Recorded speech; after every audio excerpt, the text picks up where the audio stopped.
we're going to look in the Shabbat, I'm going to be able to speak about going a little bit deeper into looking into the Torah portions in terms of what is Abba saying to us right now? What is Abba doing? Because, like I said, for me, it's a case of when I look at the Torah portion readings, I have to look at the prophetic things and say, okay, Father, prophetically, what are you doing with your bride right now?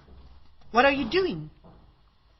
Because if that's the anointing that the Father has put in my life, in terms of the fact of saying, okay, my child, you are responsible for being able to equip my people and raise up my people to be able to come into the fullness of the things that I have ordained, then therefore I must understand, for me to do that, I go ahead and therefore, I go through a beating sometimes before. But I know that I'm not the only one, because just not long after that, there's many that are going to go through the same thing. So, just like these Israelites in the wilderness were being uprooted and having to move, my goodness, here I am, being uprooted and having to move and saying, well, you know what? Sure, you were in a place now for 7 months. Now you're being uprooted again, because you were going to be in Israel, but then you were going to be uprooted. You were going to move, and now I'm going to move. And even when I got here last week, Friday, as I looked at this, at the board of the area where we're staying, it said Arden World. And I thought, what does this mean, Arden World? And sometimes, Father shows me something, but I don't always go into it. And I thought, interesting, I'd like to know what this means, but I left it. On the Sunday, we went back out again, and when I was driving back in again, I saw that Arden World, and again it came to my mind, and I thought, what does this mean? So I decided to Google it and go into it and see, what does Arden mean? And all of a sudden, Arden means Garden of Eden. It means Garden of Eden. And it means a place of solitude and beauty. So what is the Father trying to say? In this time, I'm wanting to be able to bring you back into a place of solitude. Solitude meaning a place of rest as well. And being able to understand that you need to be in a place where you're going to come back to eating from the tree of life. Is that not when I got that harp? What was the word that the Father gave me when I had to play that harp leading up to Shavuot, and playing the harp, and the back of my harp had the tree of life? And he said, you see, my people are now to be able to raise up and return back to eating from the tree of life. And what is this about? And so while I'm here now, Father is starting to remind me of a sermon that he preached to me in the middle of the night many years ago. I was in the middle of the night worshiping him, dancing in my house in the night. And in that time of where I was dancing for him, he was preaching a sermon out of my mouth. And the sermon was, what does it mean to return back to the Garden of Eden? And it was, you need to strip yourself of all your clothes and stand before me naked. Because in the Garden of Eden, we were naked. So what does he bring us into the wilderness for? Because when he brought them into the wilderness, he was going to have to strip off them everything that they had learned over the last how many generations, more than 400 years that they sat in Egypt. They put a lot of customs and traditions of the Egyptians on them that was not his way. And they learned the way of the Egyptians. That's what they knew. And so now imagine for how many centuries we have been put on us the ways of customs and traditions of our forefathers that have taught us things that is not his way. And so from the time that he took us into the wilderness, what was the wilderness about? I'm going to strip you, because I want a people that are going to follow me the way I want them to be able to serve me. And so we need to understand, He's from the beginning wanting to bring a people that are going to come back to eating from the tree of life. Because what was the people that we are today was a people that fell in the Garden of Eden. And when we fell in the Garden of Eden, what did we do? We went and ate from a tree of knowledge of good and evil. So guess what? Even that to us that looks good, in the eyes of the Father is still evil. And that is exactly what we see. It just in this account, in just these 4 chapters, we see that. And so, I want to start by being able to look at what does the Father do and who are the people that the Father calls. Because you see, He's got a whole lot of people, but out of these people He calls a chosen people. And so we are going to read from Numbers chapter 8 from verses 6 to 11. In Numbers chapter 8 from verses 6 to 11 he says, take the Levites from among the children of Israel. Take the Levites from among the children of Israel and you shall cleanse them. So you see, Father has a group of people that is following Him, but out of that group, again, He takes a selected group of people.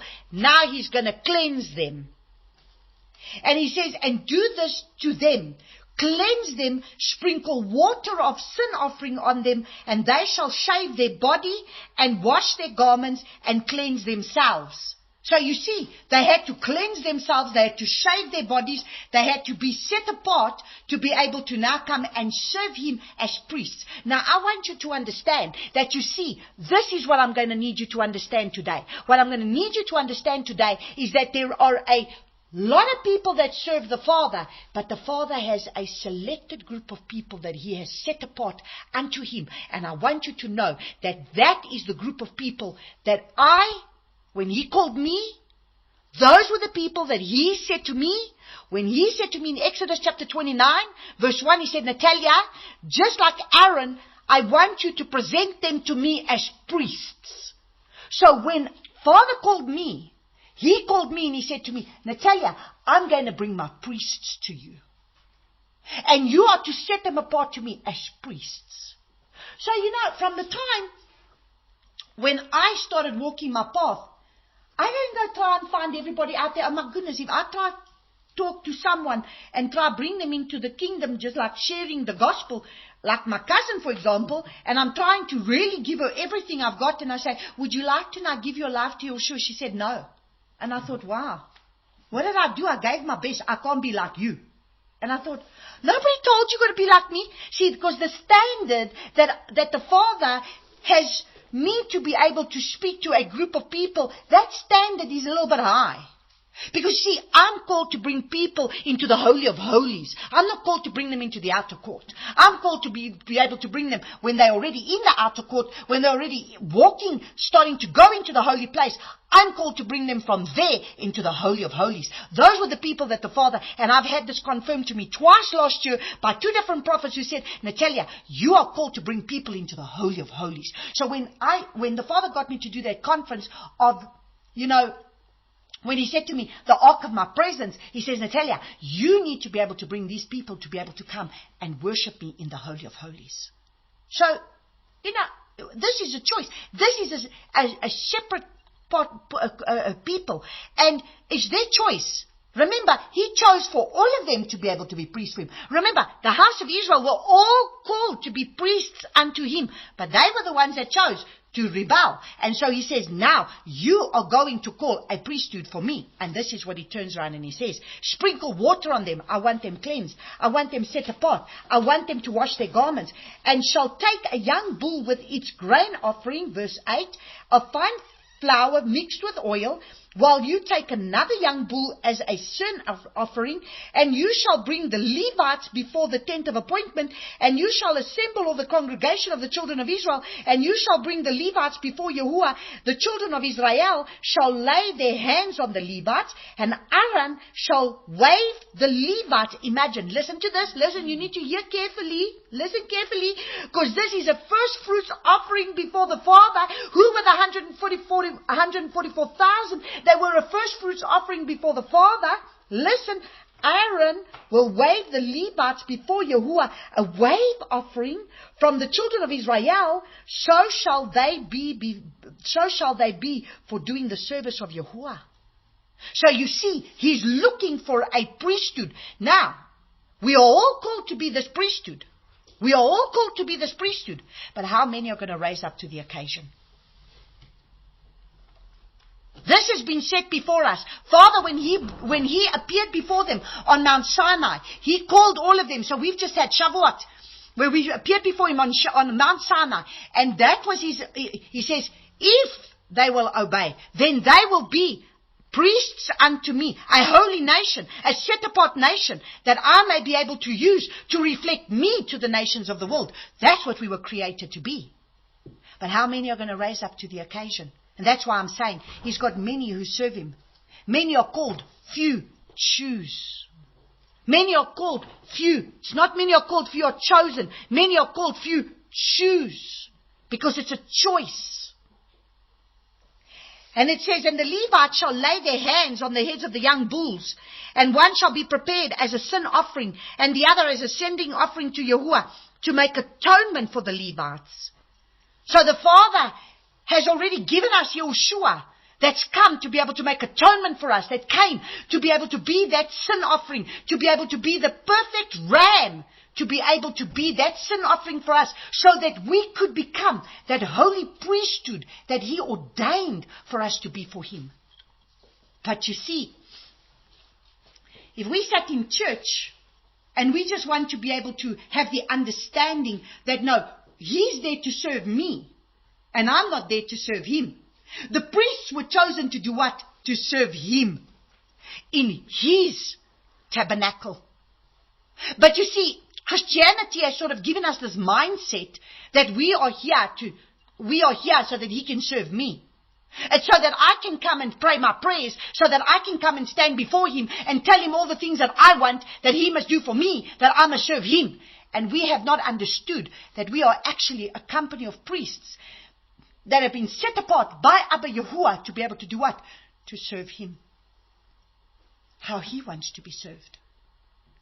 And this is what we need to understand, because we are to be his hands extended, we are to be his feet extended, we are to be his mouth extended, we are to be a company of priests that have been set apart in these last days that are going to be able to stand in the gap for him and for his people. And that's who he wants to raise up in this hour. And so that is why this Torah portion was so important for me, because I see that in this Torah portion, he's raising up a priesthood. So you see, we've just had Shavuot. We just had the choice that we had of being able to stand on Mount Sinai when he says, if you will obey my commands, if you will walk in my statutes, if you do these things, then you will be a holy priest unto me. And that's what he wants. So now, let's go look at Malachi chapter 2. Because when I was busy in Shavuot, Father had me going through the book of Malachi, and I had to go through the book of Malachi, because the book of Malachi is talking a lot about the priests and what they didn't do. And now that's where we need to learn from what they didn't do, so that if we are going to be Abba Yahuwah's priests, then we are going to have to do things according to his purpose and his plan and his will and his way. So let's go and look at Malachi.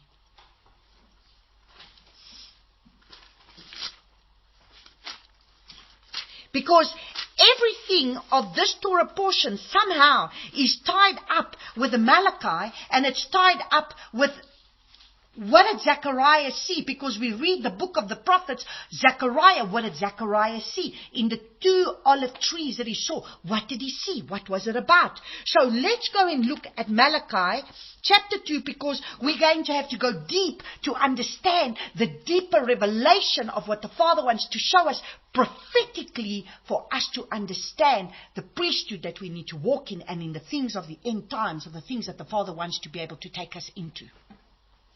So, let's go look at Malachi chapter 2 from verse 1. Okay, now I'm not going to go very far if I'm sitting in Micah.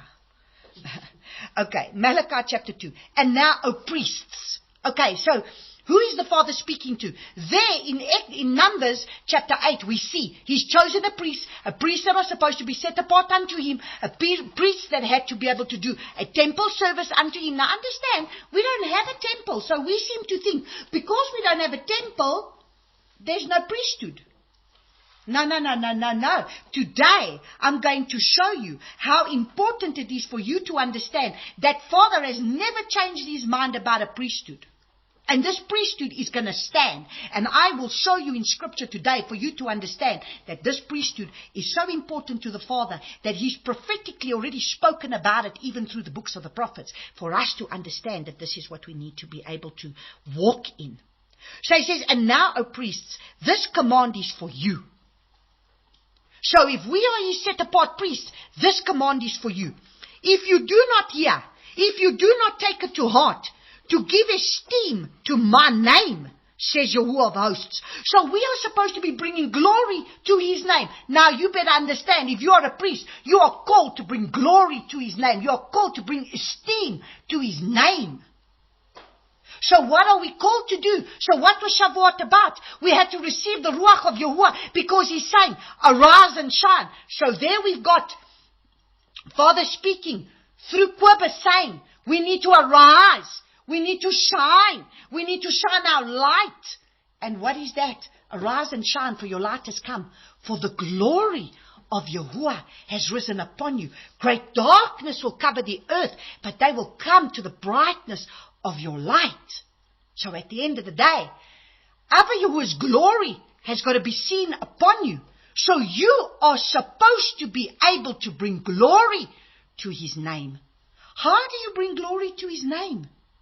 If you are not going to be able to allow yourself to be that menorah that's going to have to be beaten, think about it. It's the menorah that has to be able to carry the oil. Now, I don't know of any olive oil without going through an olive press. That is why Yeshua Himself had to go to Gethsemane. Before He even went to the stake, He had to go to Gethsemane because Gethsemane means oil press. So to get oil in that menorah to shine a light, there's only one way to do it. You have to be willing to go to an olive press. You have to be willing to be able to go and allow yourself to be pressed through the olive press. So where are these 10 virgins? You see, you see 5 virgins that had oil in their lamps, and you see 5 virgins that didn't have enough oil in their lamps. Why didn't they have enough oil in their lamps? You see, the more you allow Him to be able to bring the pressing, the more oil you can get. If you stop the process of His pressing in your life, how are you going to get the oil that's going to come forth? So if you do not allow Him to put you through that olive press, you see them in the wilderness, Abba is going to put them through an olive press. Abba has taken them out of the fact that they were crying for their melons and they were crying for their, for the meat, and they were crying for all of this. And Abba is taken them out of this comfort zones of theirs, taken them out of all these things that they were accustomed to, saying, I'm going to now put you in the wilderness. I'm giving you my manna. I'm giving you what I want to feed you. I'm going to give you water from the rock, and I'm giving you manna. Were they satisfied with the manna? Oh, no. No, because if we just look a little bit further on, I'll quickly read it here.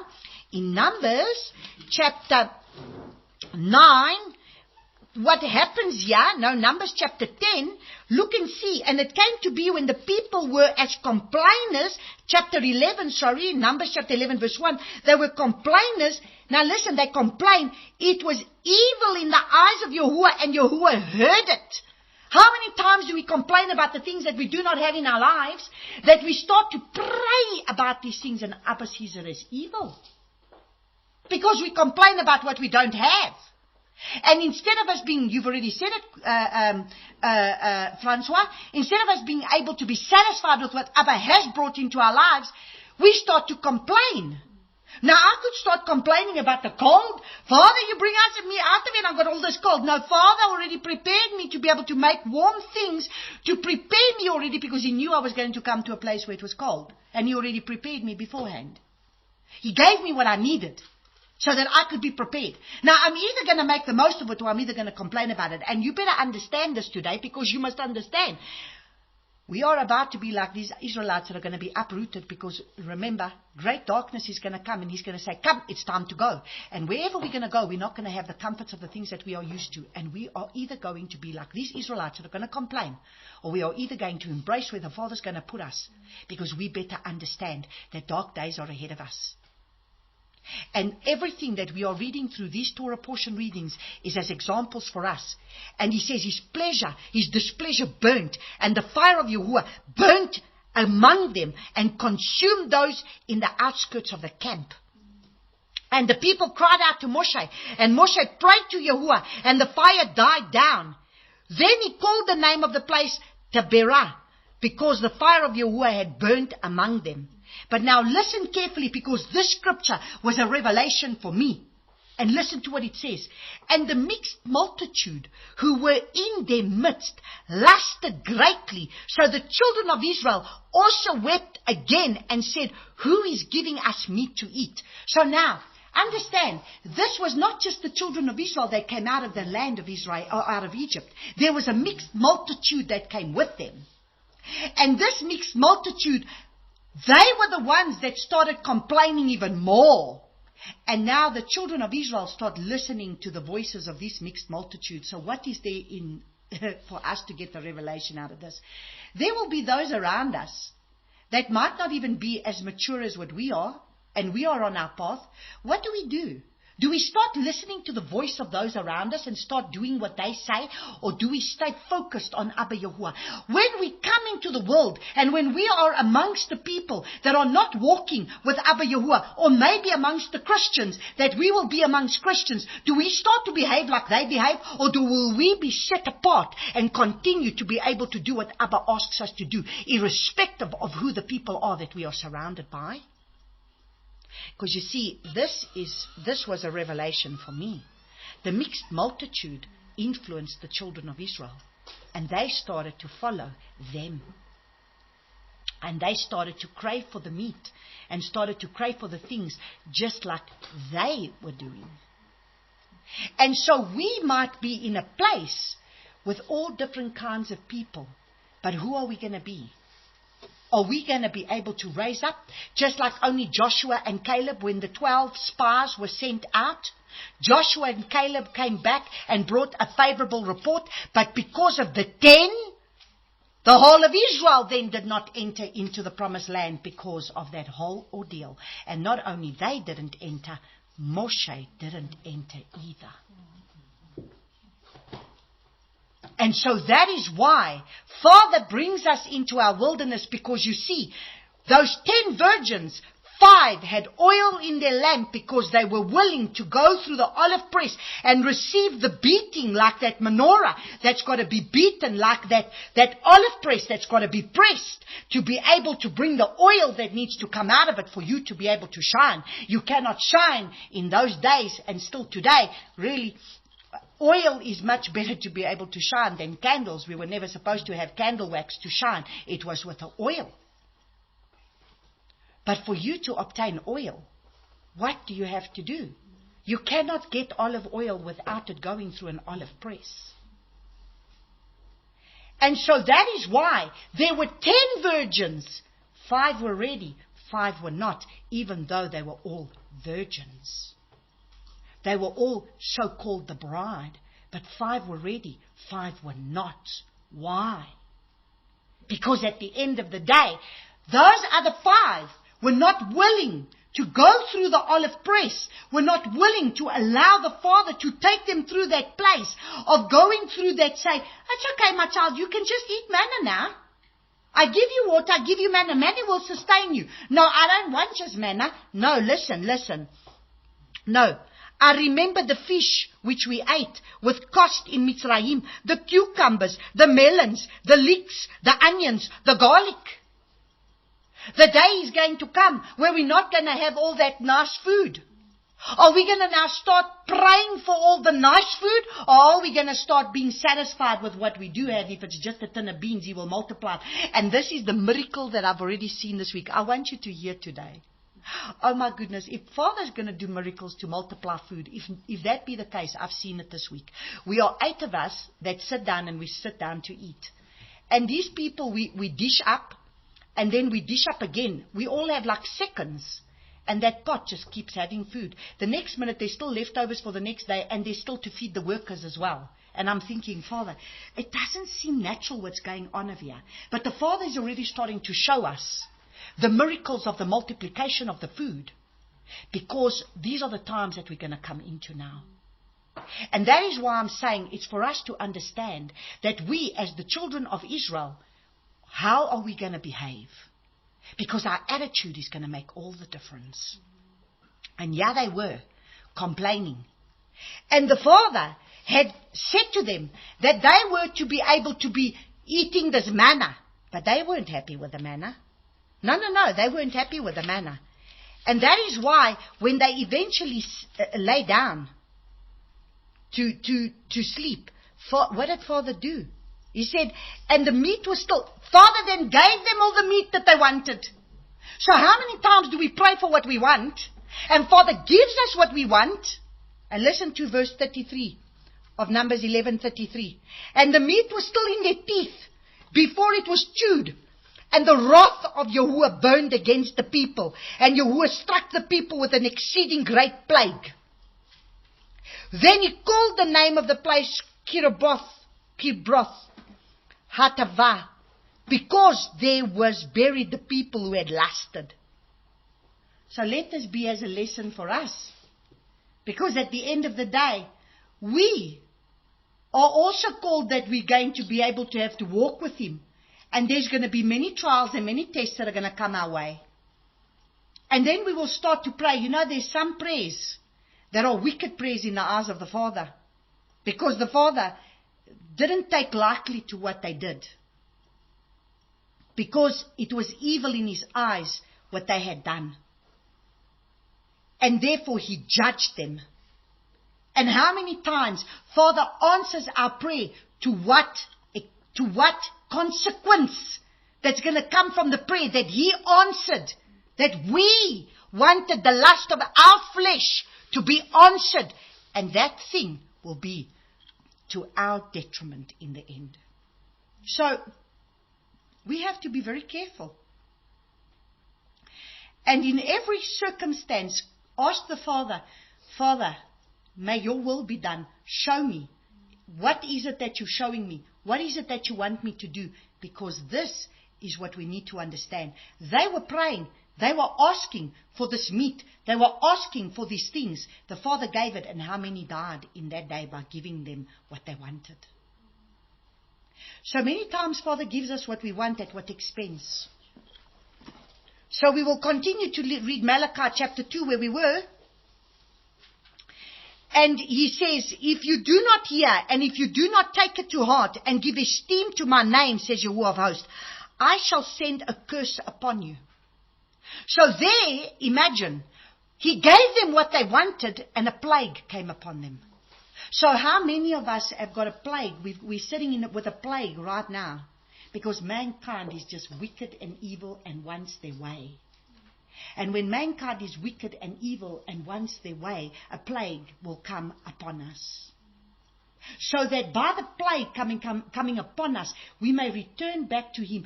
His grace has given us this time to be able to come back to Him and say, Father, let me come back to You. But how many people have learned from this? And I feel sorry for those that have not learned from this. Because if you still cannot see the hand of if you cannot see what's going on in the world by what is happening right now, you have to be very blind.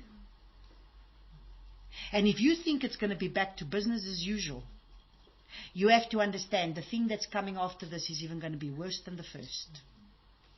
And it's just going to get worse. And He says, I shall bring a curse upon you, and I shall curse your blessings. So understand something.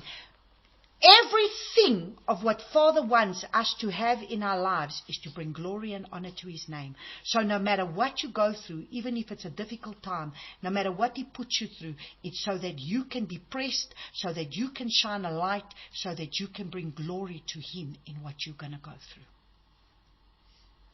He says, and indeed I have cursed them because they do not take it to heart. See, I shall rebuke your seed and scatter dung before your faces, and the dung of your festivals, and you shall be taken away with it. And have we not formed our own festivals? As believers, we have followed our own festivals, went our own way, did our own Sabbaths on a Sunday, did our own festivals of Christmas and Easter, and all these other festivals of man that we will celebrate, of our public holidays. And you shall know that I have sent this command to you as being my covenant with Levi, says Yahuwah of hosts. My covenant with him was life and peace. So you see, we are called to eat from the tree of life, because my covenant with him is life. When we eat from the tree of life, he gives us life. When we eat from the tree of the knowledge of good and evil, which is our customs and traditions, it will bring death in our path in the end. Because that which we think is going to bring us life, when we get stripped of all these things, when people no longer have these peripheral things around them, how are they going to stand? When the day comes when all these people that need their church and need their pastor to be there to give them the way, how are they going to stand? If they have not learned to take stock and come back to eating from the tree of life, which is Yeshua himself, that he's the one who is our master, he's the one who is the one who will lead us and guide us into all the truth by the Ruach of Yahuwah that has been given us, so that we can come back to Abba Yahuwah. My covenant with him was life and peace, and I gave them to him to fear. Was that not what he wanted to do on Mount Sinai? He wanted to give us his Torah. He wanted to give us his commands, so that we would, he says, my fear may go before you so that you will not sin. But the fear of Yahuwah the fear of Yahuwah is the beginning of wisdom. And why do many people don't have wisdom? Because they don't know how to fear Yahuwah. They've made him a friend.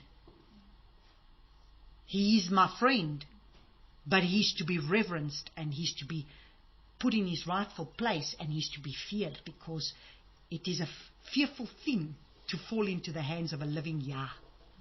It's a fearful thing.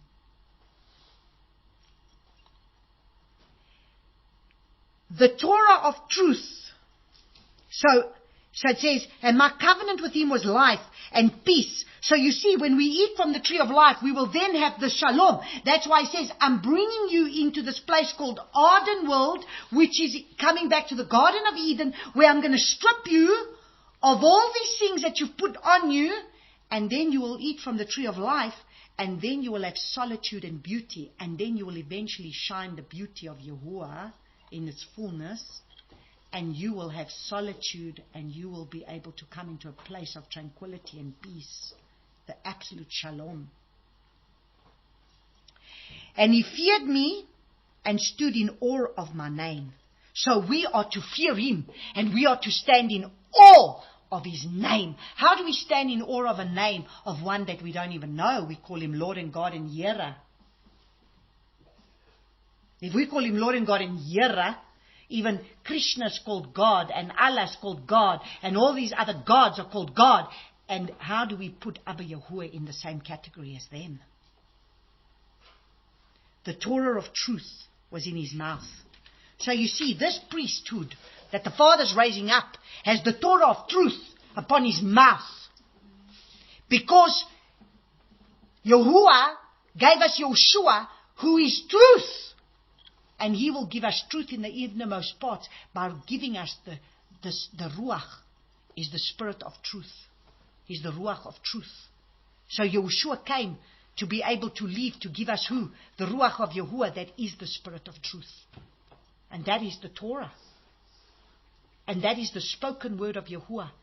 And that is the Torah of truth, but the spoken word. Because Yahuwah, when He speaks to us, it's the spoken word and the written word.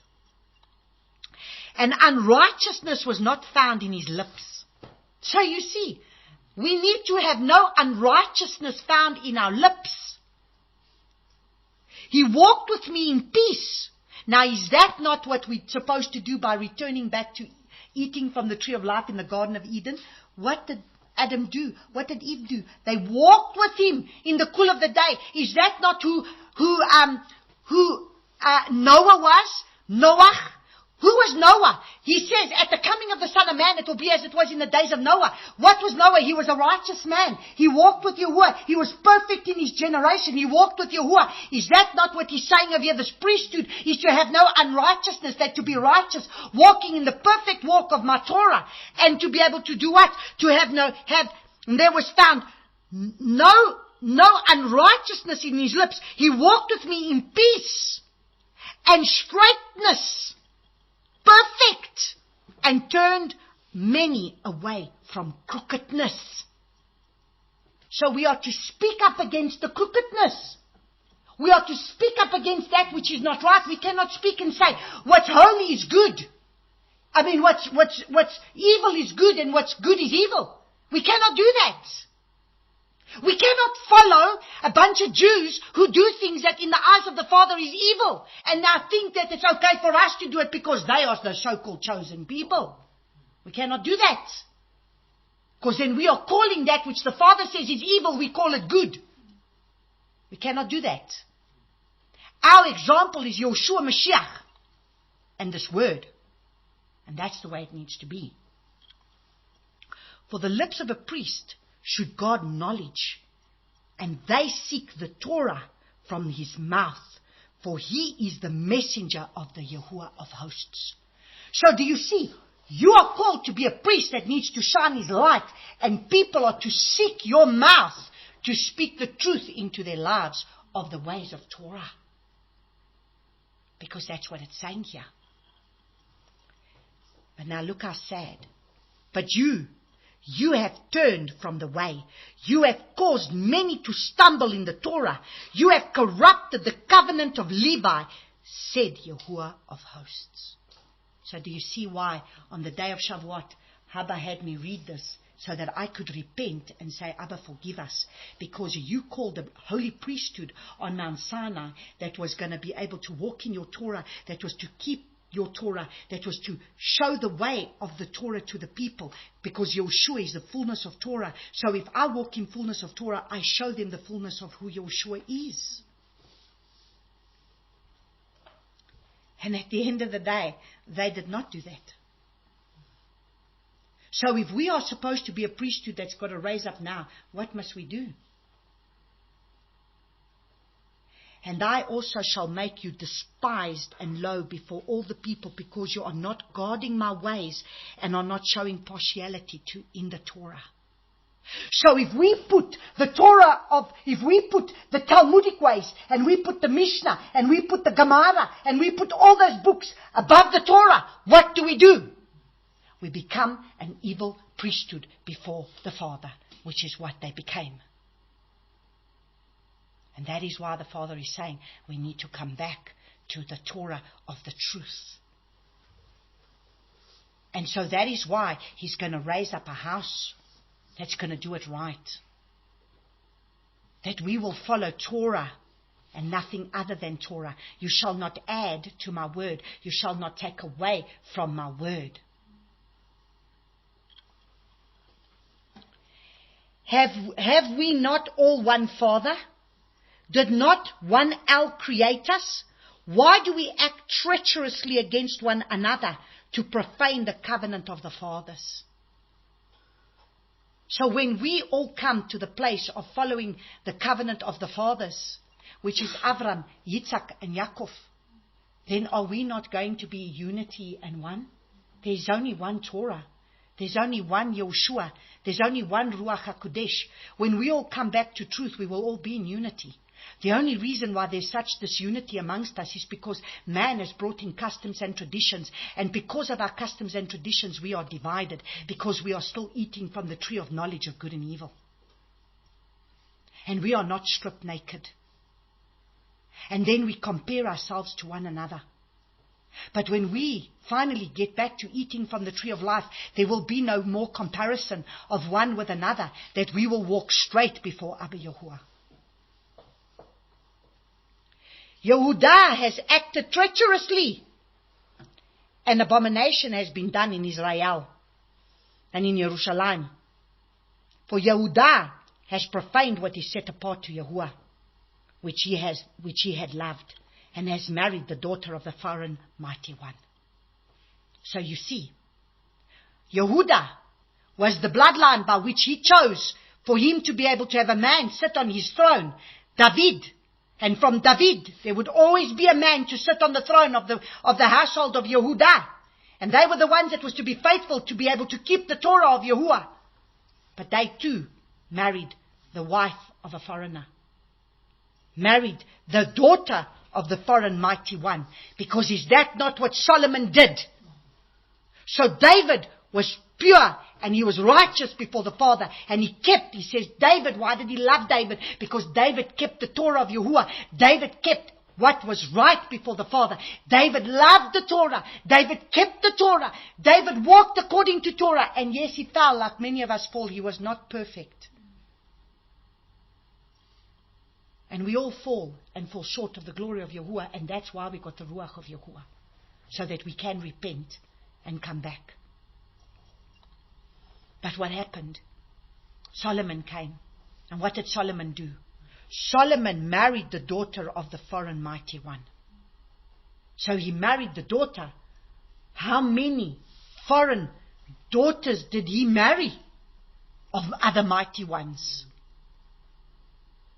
And by him doing that, he allowed them to be able to erect their asherahs, their altars, and sacrifice to their gods. And then the land of Eretz Israel became defiled. And basically from there, you really see how the house of Israel and the house of Yehudah was eventually split. And to this day it's been split. And to this day the Father's still looking for a holy priesthood, because even though he's got Yehudah in the land of Eretz Israel, they are still not following the way that they're supposed to follow, because they've added all other things and they are still eating from the tree of the knowledge of good and evil. And that is why he's going to raise up a house, the house of Israel and the house of Yehudah. So he's removing a remnant from there. He's removing a remnant from the house of Israel that have been in the dispersion.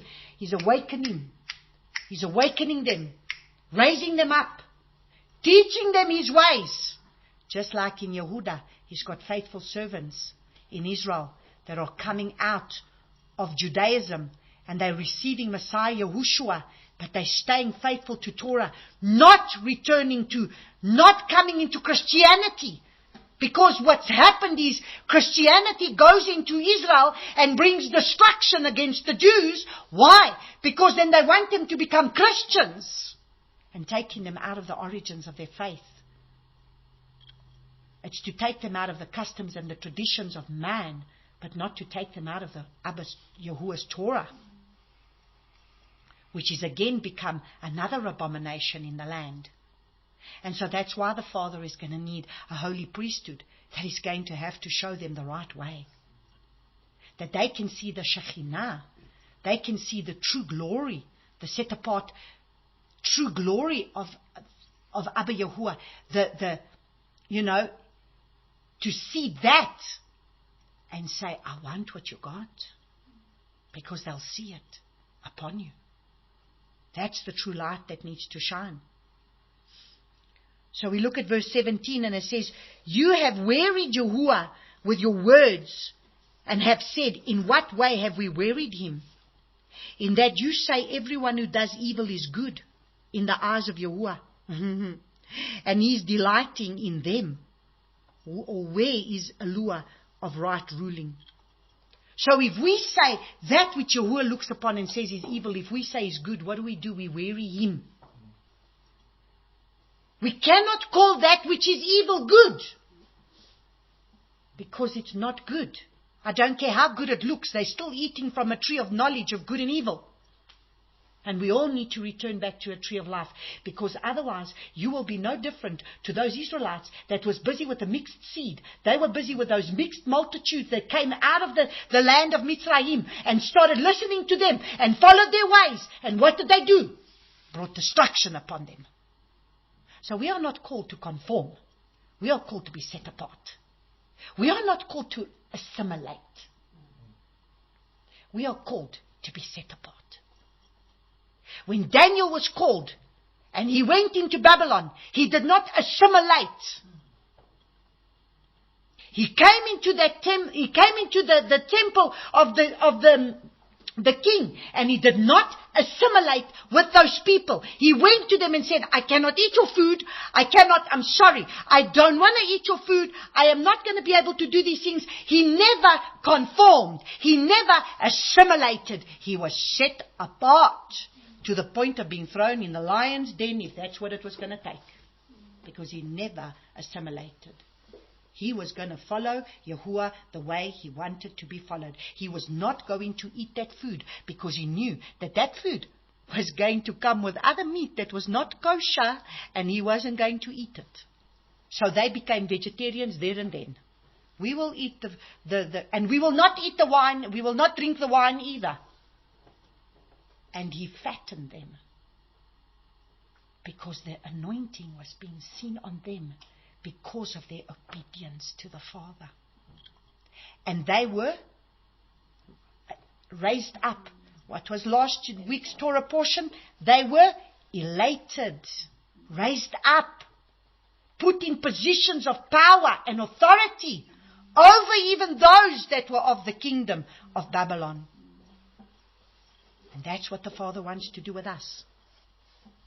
Malachi chapter 3 from verses 1 to 7 says, See, I'm sending my messenger, and he shall prepare the way before me. Then suddenly the master you are seeking comes to his heckle, even the messenger of the covenant in whom you delight. See, he's coming, says Yahuwah of hosts. So who was he talking about here? Yahushua. He's going to be the perfect messenger that's going to teach us how to become that priest. Who is able to bear the day of his coming? And who is able to stand when he appears? For he is like the fire of a refiner and like the soap of a launderer. So you see, he brings his fire to purge you, and he brings his soap to cleanse you. So that he cleanses you from all those things that is not of him. And then he washes you. And that's why we had to receive the fire now on Shavuot, to purge everything out of us that does not come from him. Because he doesn't want us to be able to be eating from the tree of knowledge of good and evil. I don't care how good it looks. I don't care how good it looks. It might look so good. It might look so holy. But in the Father's eyes, he doesn't want it. Because he gave us a pattern on how he wants to be served. And we will keep that pattern. And he shall sit as a refiner and the cleanser of silver. There you go. You see that menorah? He's the goldsmith. He's going to cleanse it. He's going to beat it if he has to. And he shall cleanse the sons of Levi and refine them as gold. There you go. So that you can shine that light. So that you can become that menorah. So refine them as gold and silver, and they shall belong to Yahuwah. So you see, you shall belong to no man. You shall belong to Yahuwah. Bringing near an offering in righteousness. So you see, the offering that you then start to bring him, the more you start to walk in his ways, the more you start to walk in his truth, you become just like Noah in his day. Out of all the people, he was the only righteous man that was set apart by the Father to be able to enter into the ark. And so you become a righteous one that becomes set apart to enter into the ark, because you will have his protection.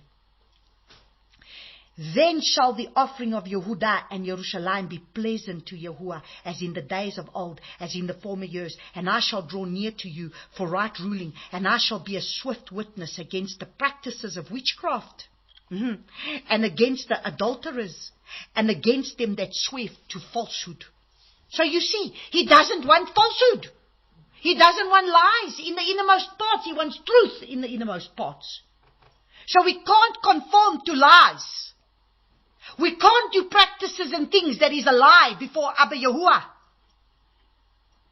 And against those who oppress the wage earner in his wages, and the widow and the fatherless, and those who turn away a sojourner, and do not fear me, says Yahuwah of hosts. For I am Yahuwah, I shall not change, and you, O sons of Yaakov, shall not come to an end. Praise Abba. You see, he didn't allow us to come to an end. From the days of your fathers, you have turned aside from my laws, and did not guard them. Turn back to me, and I shall turn back to you, says Yahuwah of hosts.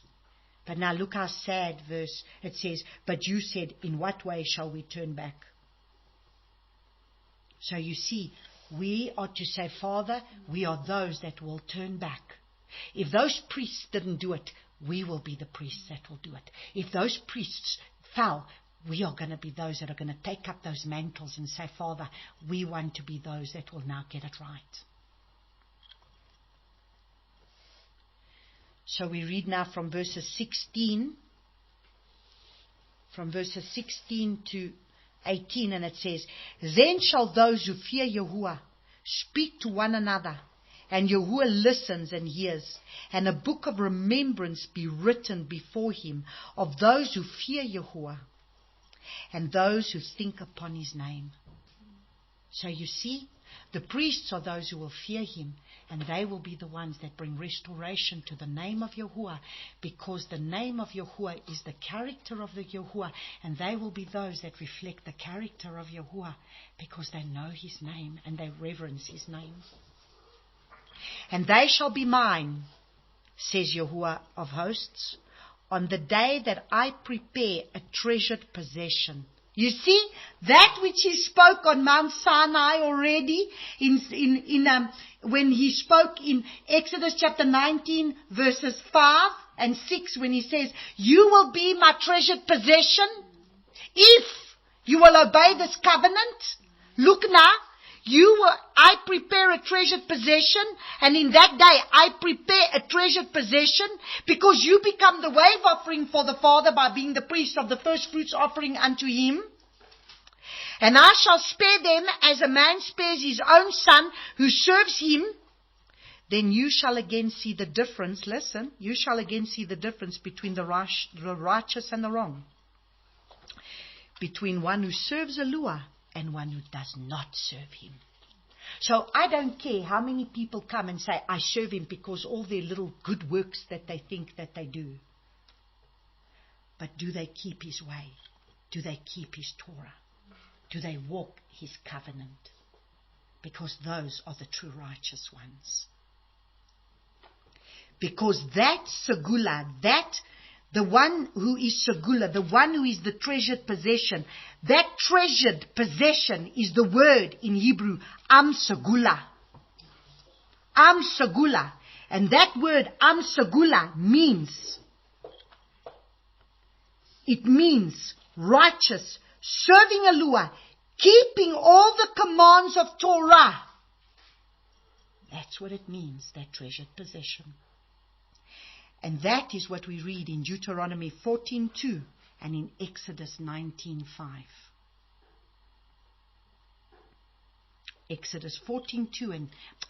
Deuteronomy 14:2. Deuteronomy 14:2 and Exodus 19:5. That's the treasured possession. And that is his holy priesthood. And understand, they were all called to be that. They were all called to be that. When did he choose the priesthood? After they built their golden calf. Remember? He came down the mountain then. They built their golden calf. And then what happened? The Levites rose up, slayed 3,000, some of them their own family members. And then he said, you will be my people now. You will be my priests, my Levites. But that was not his will from the beginning, was it? No, not at all. So now we're going to look at Jeremiah 33 verses 1 to 8. Can you bear with me just a little bit longer? Because this is just the teaching of us to understand prophetically that the Father has already put this in the Word for us to understand that this has been His will and His purpose and His plan from the beginning. So if we look at Jeremiah 33 verses 1 to 8, just in case you say, but Natalia, you know what? But the priesthood was really just to be able to tend the temple and everything. And, I don't fit in there. But the Father has already ordained that there was to be a set-apart priesthood that was going to serve Him. So in Jeremiah 33, verses 1 to 8, it says,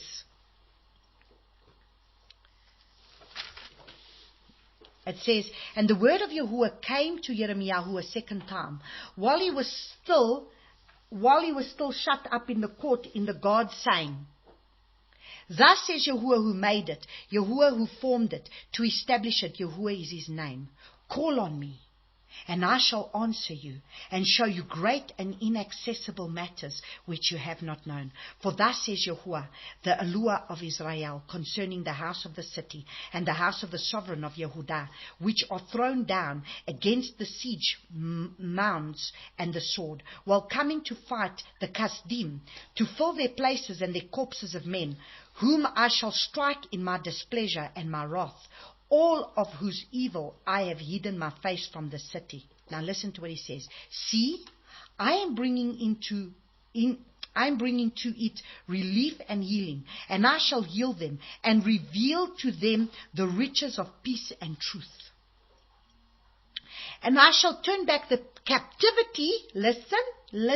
I shall turn back the captivity. So He's going to reveal to them the riches of peace and truth. So we need to be able to walk in the Shalom. The Garden of Eden is bringing us back to walking up, back to the Father, back with Yahuwah in the Garden of Eden. We walk in the cool of the day with the Father, in intimacy with Him, and we will have Shalom, and we will come back to eating from the tree of life, which is truth.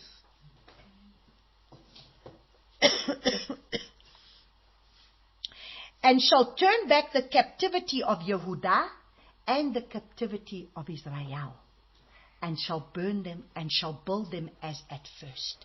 One house, 12 tribes, one house of Yehudah and Israel. Because from the time of after Shlomo, Rehoboam, the son of Shlomo, Rehoboam, he then split. The house of Israel was split as Israel and Judah. And really the last king that served the Father wholeheartedly and kept his Torah was David. And that is why we are returning back to the restoration of the house of David. And shall cleanse them from their crookedness, that they have sinned against me, and I shall pardon all their crookedness they have sinned, and by which they have transgressed against me, and it shall be to me a name of joy, a praise and a pride before all the nations of the earth, who hear all the good I am doing in them, and they shall fear and tremble for all the goodness and all the peace I am doing to it. Up to where must I read? There you go. I stop there. So this is part of the restoration of the two houses that need to become one. Now, if we go look at Jeremiah 33, let's read from verses 14. See, the days are coming, declares Yahuwah, when I shall establish the good word which I have promised to the house of Israel and to the house of Yehudah. So you see, the restoration of one house that needs to raise up to become a priesthood for the Father In those days, at that time, I cause a branch of righteousness. And who's that branch of righteousness? The Son of Righteousness will come with healing in his wings, which we read in Malachi chapter 4. We didn't read it, but we can still go back and look at that. The branch of righteousness to spring forth for David. And he shall do right ruling and righteousness in the earth. And that's what Yeshua came to bring us. He's the Son of Righteousness that came to bring us back to being able to once again eat from the tree of life. And that is once again going to be the house that comes from David, which was one house, the house of Israel and the house of Yehuda, one house that were following Abba Yahuwah's Torah ways. In those days, Yehuda shall be saved. So you see, Yehuda shall be saved. So our brother Judah will be saved. Praise you, Abba. And Jerusalem dwell in safety. And this is that which shall be proclaimed to her, Yahuwah, our righteousness. Yahuwah, Tsitkanu, our righteousness. For thus says Yahuwah, for David, there is not to cease a man to sit on the throne of the house of Israel. So there will be a man that will sit on the house of Israel. And who? It was David. And then who would it be? Yahushua, that came from the stem of Jesse, that was David, and Yeshua comes from the bloodline of that very lineage. And for the priests, listen carefully, verses 17 says, and thus says Yahuwah, for David there is not to cease a man to sit on the throne of the house of Israel, and for the priests, the Levites, there is not to cease a man to offer ascending offerings before me, to kindle grain offerings and slaughter continually. Now listen how beautiful this is. Now, Yeshua comes from the line of David, from Yehudah, but Mary came from Levitical priesthood. She was a Levite. So Yeshua has Yehudah there, as he comes from the line of the tribe of Judah, but Mary was a direct descendant from who? From Elizabeth, and Elizabeth and her husband were what? They were both Levites. And if she was the cousin of Elizabeth, she was a Levite. So Yeshua himself has the bloodline of being a Levite. Is it not? Look how powerful. Look how when Father does something, he knows exactly what he's doing. Because, you see, when he was mikved, who mikved him? His cousin, John. And John was the one that was in line to have actually been the true high priest. Because his father was serving in the temple as being part of the Levitical priesthood. And John would have been in line that could have even become the high priest. But John instead was sent by the Father into the wilderness, because that priesthood had already become corrupt. And Father wasn't going to have him. So when he mikved Yeshua, he mikved him into what? He was being mikved by the real one that would have been a high priest at the time, in the true Levitical bloodline, not by the one that was in the temple of Caiaphas at the time, because that was no longer, that was the corrupt priesthood. You see, Abba knew exactly what he was doing. And that is why he was going to raise up in the order of Melchizedek. Because now, as he raises up, the Levitical priesthood comes in the order of Melchizedek, which now he says, neither male nor female, neither Gentile nor Jew, neither Greek nor Jew, because now we will all be one in him. You understand? So it's a different priesthood that raises up in Joshua. And that transference was done from John the immerser onto Joshua when he immersed him. And he says, and the word of Yahuwah came to Jeremiah, saying, thus says Yahuwah, if you could break my covenant with day and my covenant with night, so that there be no day and night and their season, then my covenant also be broken with David my servant, so that he shall not have a son to reign upon his throne, and with the Levites, the priests, my attendants.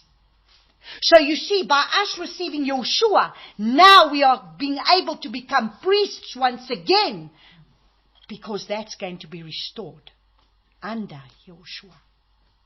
But that's our choice, if we're going to be that set-apart priesthood or not. Then my covenant could also be broken with David my servant, so that he shall not have a son to reign upon his throne, and the Levites, the priests, my attendants. See? So that covenant cannot be broken. So now we look at Isaiah 66 verses 18 to 23 to see the prophetic again of where the Father is going to raise up this priesthood. I need you to see this. Isaiah 66 verses 18 to 23. Listen to what he says. And I, because of their works and their imaginations, am coming to gather all the nations and tongues, and they shall come and see my esteem. They shall come and see my glory. And I shall set a sign among them, and shall send some of them who escape to the nations Tarshish and Pul and Lud, who draw the bow, and Tabul and Yawan, the coastlands afar off, who had not heard my report, nor seen my esteem, and they shall declare my esteem among the nations. And they shall bring all your brothers as an offering to Yahuwah, out of all the nations, on horses and chariots, in litters, on mules, on camels, to my set-apart mountain, Jerusalem, declares Yahuwah, as the children of Israel bring an offering in a clean vessel into the house of Yahuwah. And from them I shall take for priests, for Levites, declares Yahuwah. So out of all those nations, there's those that he's going to take, that is going to be the priests, his Levites. As the new heavens and the new earth that I make stand before me, declares Yahuwah, so your seed and your name shall stand. Amen. Now we look at Hebrews chapter 5.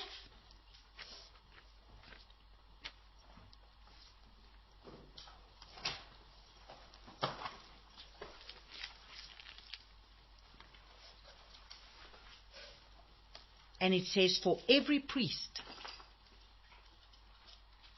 shall be taken from among men. So for every priest taken from among men is appointed on behalf of men. So you see, what were the priest's job supposed to do? To serve the Father on behalf of who? The people. They were the ones offering the sacrifices, doing the work on the altar, doing all of that on behalf of who? The people. To stand in the gap for the people. Has that changed? Listen. For every priest taken from among men is appointed on behalf of men in matters relating to Yahuwah, to offer both gifts and offerings for sins, being able to have a measure of feeling for those not knowing and being led astray, since he himself is also surrounded by weakness. And on account of this, he has to offer for sins, as for the people, also for himself. So you see, as we start to worship the Father, as we do repentance, we don't do repentance just for the people, but we do repentance for ourselves. Or when we start to do repentance for ourselves, we start to do repentance on behalf of the people. Because that is what we are called to do, stand in the gap on behalf of the people.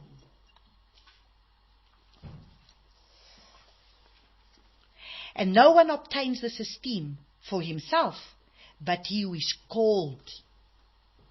See, Father will call.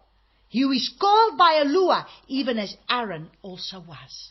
So you see, many are called, they're going to get called, but who's going to choose? Few choose. Because few are the ones who are going to choose to do it. But you see, He's he who calls them. So Father calls. He's calling.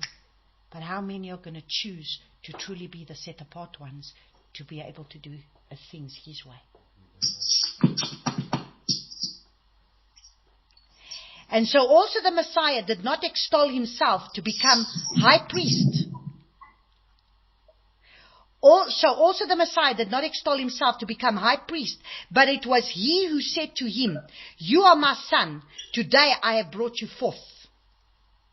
And He also says in another place, "You are a priest forever according to the order of Melchizedek," who in the days of His flesh, when He had offered up prayers and petitions with strong crying and tears to Him who was able to save Him from death, was heard because of His reverent fear. So, is that not us? Can we offer up petitions before the Father with just like there, with tears and crying on behalf of the people? Can we not do that as well? And He was heard. That's why He needs us to stand in the gap. Now listen, how you need to be the olive press, why you need to go through the olive press, why do you need to be the menorah that needs to be beaten? Because listen to what He says. Though being a son, He learned obedience by what He suffered. So do you think you're going to be spared of anything? Do you think you're going to be spared of your suffering? So why do we want to put a fist in Father's face and say, "Why do you allow this in my life, Abba? Abba, why?" Did He not go through it Himself? That suffering is part of your olive press, so that you too can become a priest that can intercede on behalf of someone else who's gone through the same thing as you, so that you may be able to help that person, so that you know what that feels like. So listen to what He says. So, though being a son, He learned obedience by what He suffered, and having been perfected. So you see, He was being perfected, just like Noah was being perfected by his walk with the Father. Having been perfected, He became a causer of everlasting deliverance to all those obeying Him. So we become a causer of deliverance to others as they start obeying the Father. And as we obey the Father, we become a deliverance for others by what we suffer. Does that make sense? Absolutely. Praise Abba Yahuwah. So that is why He has a need of this priesthood to be able to arise. And so that is why we see now, if we just quickly look at, because the book of the prophets in Zechariah, because we had to look at Zechariah, so let's just quickly go to Zechariah, and then we can finish up with Zechariah.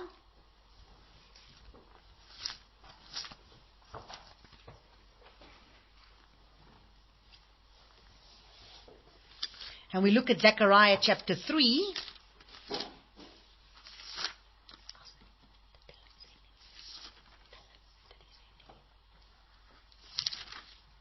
Zechariah chapter 3 says, "And He showed me Yehoshua, the high priest, standing before the messenger of Yahuwah, and Hasatan standing at his right hand to be an adversary to him." And this is everything that already we heard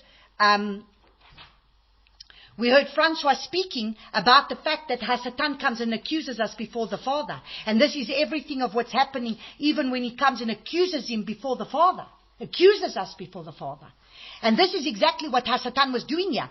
Accusing Yehoshua, the high priest, and he was accusing him. And Yahuwah said to Hasatan, "Yahuwah rebuke you, Hasatan. Yahuwah who has chosen Jerusalem rebuke you. Is this not a brand plucked from the fire?" So you see, when we are a brand plucked by the fire, Abba will rebuke the devourer on our behalf. What does it say? Submit to Yahuwah. Resist Hasatan, and then he will flee. But we got to get the order right. The order is submit to Yahuwah. When you submit to Yahuwah, then you resist Hasatan, and then he has to flee. So we cannot go around rebuking him when we are not in line. He has only as much authority over me as what I give him. So we need to submit to Yahuwah. Resist you. So, let's look and see. And Yehoshua was dressed in filthy garments and standing before the messenger. And he answered and spoke to those who stood before him, saying, remove the filthy garments from him. And to him he said, see, I have removed your guilt from you, and shall put costly robes on you. So what did the Father do at Shavuot? What did Father do at Shavuot? Father at Shavuot, what did he do? He said, Lazarus, he spoke to me and said, Lazarus, come forth. And it was about Lazarus coming forth. And so Lazarus had to come forth. And what did he do to Lazarus when he came out? Removed the grave clothes. He had to remove the grave clothes. So he's doing the same thing with this high priest. So what is the Father doing with this priesthood? He's saying, I'm going to remove these dirty garments from you. You are no longer going to stand in guilt. You are no longer going to stand in this guilt that you stand in and in the shame. But I'm going to put costly robes on you. And I said, let them put a clean turban on his head. And they put a clean turban on his head. And they put garments on him. And the messenger of the Yahuwah stood by. So you see, the messenger of the Yahuwah stood by as they put clean garments on him. And that's exactly what we did. We just had at Shavuot when he spoke to Lazarus and said, Lazarus, come forth. And when Lazarus come forth, he removed the grave clothes from him and had to put clean clothes on him. You see? And so, and the messenger of Yahuwah witnessed to Yehoshua, saying, thus says Yahuwah of hosts, if you walk in my ways, and if you guard my duty, then you shall also rule my house, and also guard my courts, and I shall give you access among these standing here. So you see, if you're going to walk in his ways, and you're going to keep his charge, if you're going to walk in my ways, and if you guard my duty, then you shall also rule my house, and also guard my courts, and I shall give you access among these standing here. So you see, then we will raise up into the authority that the Father has given us for us to walk in that authority. Now listen, Yehoshua, the high priest, you and your companions who sit before you, for they are men of symbol. For look, I am bringing forth my servant, the branch. And who's that? Yahushua. So you see, interesting how this man's name, this high priest's name is Yehoshua, who's actually Yahushua, because if you take the ancient Paleo-Hebrew, there was no E and there was no O. So they say Yehoshua, but actually his name, this high priest's name was Yahushua. So who is going to be the one who's going to remove all those dirty garments? Father says, Hasatan is not going to be able to stand before you, because I'm putting clean garments on you, I'm putting righteous garments on you, and who's the one who's going to stand before Hasatan on your behalf? My Yahushua himself, my branch, my menorah, Yahushua himself. He's going to rebuke the devourer on your behalf, because he paid the price for you. Amen. So, if we look at then Zechariah 4, it talks again about that there's going to be the two anointed ones, because if we look at Zechariah chapter 4, and we look at verses because we're supposed to read from 4 to verse 7, it says, and the messenger speaking to me came back and woke me up as a man is awoken from the sleep. And then he said to me, what do you see? I have looked and I see a lampstand of gold. I see a lampstand of gold. Now everything already started with a lampstand of gold in the tabernacle. And who does that lampstand represent? That lampstand represents the Yahushua that is the seven spirits of Yahuwah. Because right in the book of Revelation, right in the beginning, what does he see? Right in the beginning of the book of Revelation, Father's just reminding me now, the revelation of Messiah, Yahushua, which Yahuwah gave him to show his servants, which had to take place speedily. And what is it that he sees? And to bear witness of the word of Yahuwah and the witness of Yahushua Mashiach to all he saw. And then what is it? Listen to what he says.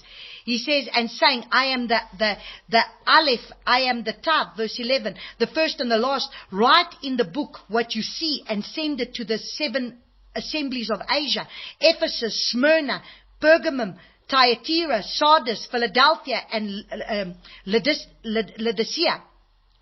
And I turned and see a voice which spoke with me. And having turned, I saw 7 golden lampstands. And in the midst of the 7 lampstands, one like the son of Adam. Who is that? Dressed in a robe down to his feet and girded about the chest with a golden band. So who was that lampstand? Yahushua himself. That comes back to Daniel. That comes back to Zechariah 4 verse 2. And his head and his hair were white as white wool and snow, and his eyes as flames of fire, and his feet like burning brass, as if refined in a furnace, and his voice as the sound of many waters. Who is that? The Ancient of Days. That's Yahushua himself. He is this menorah lampstand. And if he lives in me, then what am I supposed to be? That lamp, that light. Because now there's no tabernacle made of man's hands. I am the tabernacle that is to shine forth his light. And he says, and I looked, now we go back to Zechariah chapter 4, and it says, and I looked and see a lampstand all of gold with a bowl on top of it. And on the stand 7 lamps with 7 sprouts to 7 lamps. So you see, and what is coming out of that? It's the oil. And the 2 olive trees are by it, one at the right of the bowl and the other at its left. And now there's the 2 trees. Then I responded and spoke to the messenger who was speaking to me, saying, what are these, my master? And the messenger who was speaking to me answered and said to me, do you not know what these are? I said, no, my master. And he answered and he said to me, this is the word of Yahuwah to Zerubbabel, not by might, not by power, but by my ruach, says Yahuwah of hosts. So at the end of the day, the menorah represents who as well? The 7 spirits of Yahuwah. That's why it says, not by might, not by power, but by my ruach. Because the ruach of Yahuwah is the 7 spirits of Yahuwah. Who are you, great mountain, before Zerubbabel? A plain. And he shall bring forth the capstone with shouts of favor to it. And the word of Yahuwah came to me, saying, the hands of Zerubbabel have laid the foundation of this house, and his hands shall complete it. You shall know that Yahuwah of hosts has sent me to you. For who has despised the day of small beginnings? They shall rejoice when they see the plumb line in the hand of Zerubbabel. Then 7 are the eyes of Yahuwah. These 7 are the eyes of Yahuwah, which diligently search throughout all the earth. So the eyes of Yahuwah are searching out through all the earth to see who are those that will be faithful to him. Then I responded and I said to him, what are these 2 olive trees? One at the right of the lampstand and the other at his left. And I responded a second time and said to him, what are these 2 olive branches which empty golden oil from themselves by means of the 2 golden pipes? And he answered me and said, do you not know what these are? And I said, no, my master. And he said, these are the 2 anointed ones who stand beside the master of all the earth. So the 2 anointed ones, who are they? So if we look at this, who was the menorah? Yahushua. Who stood with Yahushua? If you go look at Matthew chapter 17 verses 3 to 4. I'm not going to go into it, but we can. Okay, let's just quickly go there. Matthew chapter 17. If you go to Matthew chapter 17, go look and see, because Yeshua is the menorah, and on his left and on his right. So who is standing with him? There's Matthew chapter 17, verses 3 to 4. Look and see. And I see Moshe and Eliyahu appeared to them, talking with him. Moshe and Eliyahu. And Kepha answered, said to Yeshua, Master, is it good for us to be here? If you wish, let us make 3 booths. So who was there? Yeshua. And who was with him? Moshe, Eliyahu, on either side. And here's the 2 olive trees. But the 2 olive trees can also represent the house of Israel and the house of Yehudah. Why? Because the house of Israel is an olive tree. And it's the 2 sticks that need to become one. So there's many prophetic things. I can't go into all of this now. I mean, this is all things I don't even have the revelation of all of this. I'm just speaking as the Father's giving me a bit of understanding of here. But let's go to Revelation chapter 11. So who is coming? Who are we going to see coming? Who stood with Yeshua on the Mount of Transfiguration? Moshe and Eliyahu. And who does Moshe and Eliyahu represent? The books of the prophets and the books of Torah, and Moshe representing Torah. And that's what we read at the Torah portion readings. When we read from the books of the prophets, and we read from Nevi'im, and we read from the Torah of Moshe. So let's look and see. If we look at Revelation 11, from verses 3, it says, And I shall give unto my 2 witnesses, and they shall prophesy 1,260 days, clad in sackcloth. These are the 2 olive trees. So who is that? That goes back to Zechariah 4, verse 3. And the 2 lampstands that are standing before Eluah of the earth. And if anyone wishes to harm them, fire comes out from their mouths and consumes their enemies. And if anyone wishes to harm them, he has to kill in that way. These possess authority to shut the heavens so that no rain falls in the days of their prophecy. Who had the authority to shut the heavens? Elijah. And when Moshe spoke, how many plagues did he bring? That he had the authority to bring the plagues. And Elijah was the other one that when he said there will be no rain, there was no rain. So you see the 2 witnesses. And they possess authority over waters. Who possessed authority over waters? Moshe stretched out his staff and the waters opened to turn them into blood. Who did that? Moshe. And to smite the earth with all plagues as often as they wished. Who did that? Moshe. So who stopped the water from flowing? Eliyahu. Who brought the plagues and the water that became blood? Moshe. So who are these 2? Moshe and Eliyahu. And who are the ones standing with Yeshua on the Mount of Transfiguration? Moshe and Eliyahu. And when they have ended their witness, the beast coming up out of the pit of the deep shall fight against them and overcome them and kill them. And their bodies lie in the street for the great city, which spiritually is called Sodom and Mitzrayim, where also our master was impaled. And some of the people and the tribes and the tongues and the nations see their dead bodies for 3.5 days, not allow their dead bodies to be placed in tombs. And those dwelling on the earth rejoiced over them and exult, and they shall send gifts to each other, because these 2 prophets tortured those dwelling on the earth.